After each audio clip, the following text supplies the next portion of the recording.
देशामध्ये जंतरमध्ये झालेलं आंदोलन, सोनम वांगचुक यांनी केलेले आंदोलन, उपोषणाचं आंदोलन केल्यानंतर जे आंदोलन भारतामधल्या युवकांमध्ये पेटलं आणि शिक्षण पद्धतीवरती जो खेळखंडोबा केला होता, त्या प्रधानांचा राजीनामा मागण्यासाठी जो आंदोलन केलं, त्या आंदोलनावरती खऱ्या अर्थाने नको तो अत्याचार जो पोलिसांकडून, दिल्ली पोलिसांकडून झाला, त्याचा खऱ्या अर्थाने निषेध करतो. पण हे होत असताना जिल्ह्याचे पालकमंत्री प्रत्येक हिंदू मुस्लिम दंगल झाली, हिंदू मुस्लिम काय झालं की मी अगदी मराठ्यांचा मी मसिया किंवा मराठ्यांचा मी लीडर असं दाखवण्याचा प्रयत्न करतात. त्या पालकमंत्र्यांचा एकही शब्द या तरुणांच्या आंदोलनावरती आला नाही. हे खऱ्या अर्थाने अचंबित करणारं आहे.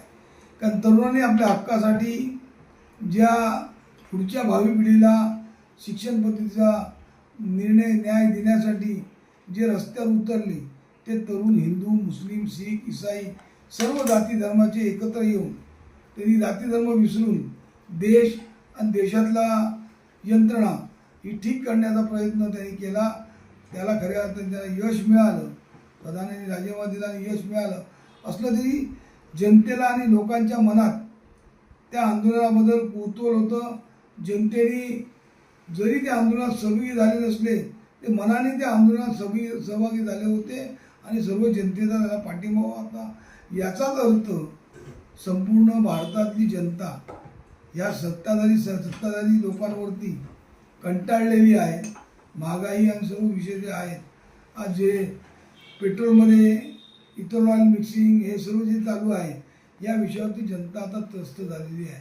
या जनतेचा खऱ्या अर्थाने उद्रेक सरकारने बघितला आणि 12 वर्षात कोणत्याही मंत्र्याचा राजीनामा घेतला नाही.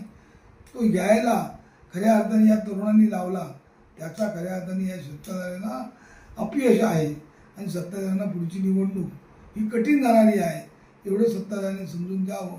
कारण आज तरुणांनी हे सर्व हातात घेतलेले आहे. तरुण यावेळी पुढे अशा प्रकारचे आंदोलनं घेतल्यानंतर सर्व पक्ष आणि सर्व नागरिक मतदार या तरुणांच्या पाठी राहतील, अशा प्रकारचं तरुणांचं हे होतं. त्या आंदोलनाला मुंबईमध्ये माननीय उद्धव ठाकरे, आदित्य ठाकरे, राज ठाकरे, अमित ठाकरे यांनी जी एक ओ दिली, त्या ओला लाखो मुलांनी, तरुण मुलांनी यशस्वीरित्या करून दाखवलं.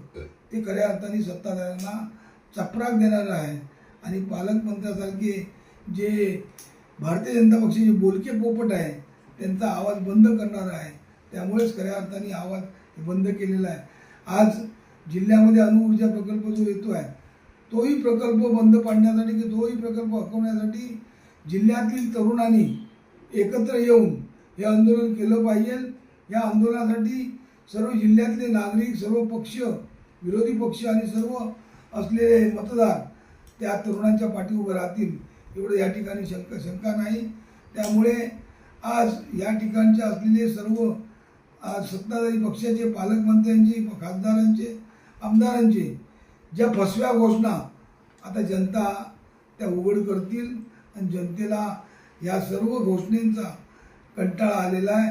कारण घोषणा बोलताना ज्या जिल्ह्याचे पालकमंत्री, मंत्र्यांचे वडील जे खासदार आहेत, त्यांच्या 75व्या वाढदिवसाला जे देशाचे रस्ते मंत्री नितीन गडकरी आले, उद्धव ठाकरे खड्डे मंत्री म्हटले, ते खड्डे मंत्री राणेंच्या वाढदिवसाला, 75व्या वाढदिवसाला आले.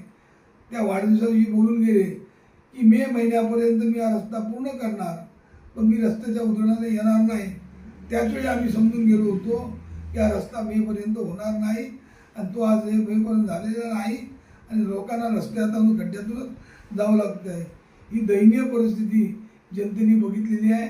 म्हणून जनतेला ते कळलेलं आहे की हे सर्व खोटं बोलतात, रेटून बोलतात, जनतेला फसवतात.